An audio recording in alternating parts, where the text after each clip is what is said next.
ನಮಸ್ಕಾರ ಫ್ರೆಂಡ್ಸ್, ನನ್ನ ಚಾನಲ್ನಲ್ಲಿ ಸ್ವಾಗತ. ಇವತ್ತು ನಾನು ದಡ್ಪೆ ಪೋಹೆಯನ್ನು ಮಾಡ್ತಾಯಿದ್ದೀನಿ. ಇದು ಈರುಳ್ಳಿ ಹೆಚ್ಚಿಟ್ಕೊಂಡಿದ್ದು, ಇದು ಹಸಿಮೆಣಸು ಹೆಚ್ಚಿಟ್ಕೊಂಡಿದ್ದು, ಇದು ಟೊಮೆಟೊ ಹೆಚ್ಚಿಟ್ಕೊಂಡಿದ್ದು, ಇದು ಹಸಿ ಕಾಯಿ ತುರಿ, ಇದು ಶೇಂಗಾ ಹುರಿದು ಇಟ್ಕೊಂಡಿದ್ದು, ಇದು ಕೊತ್ತಂಬರಿ ಸೊಪ್ಪು, ಇದು ಲಿಂಬು, ಇದು ತೆಳು ಅವಲಕ್ಕಿಯನ್ನು ಇಟ್ಕೊಂಡಿದ್ದೇನೆ. ಇಲ್ಲ ಗಟ್ಟಿ ಅವಲಕ್ಕಿ ಸಹ ತೆಂಗಿನ ನೀರಿನಲ್ಲಿ ಹಾಕಿ ಕಲಸಿ ಮಾಡ್ಕೋಬೋದು. ಇದು ಉಪ್ಪು ಮತ್ತು ಸಕ್ಕರೆ ಅವನ್ನೆಲ್ಲ ಕೂಡಿಸ್ಕೋಬೇಕು.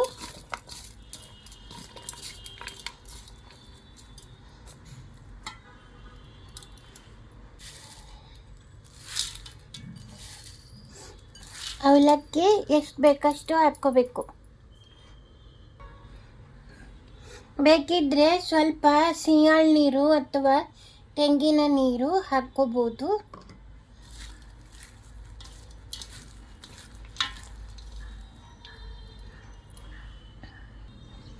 ದಡ್ಪೆ ಪೋಹೆ ತಯಾರಾಗಿದೆ. ಸೇವ್ ಹಾಕ್ಕೋಬೇಕು. ಶೇಂಗಾ ಹುರಿದ ನಂತರ 2 ಚಮಚ ಎಣ್ಣೆಯಲ್ಲಿ ಸಾಸಿವೆ, ಜೀರಿಗೆ, ಕರಿಬೇವು, ಸ್ವಲ್ಪ ಹಳದಿ, ಇಂಗು ಹಾಕಿ ಒಗ್ಗರಣೆ ಬೇಕಾದರೂ ಮಾಡ್ಕೋಬೋದು.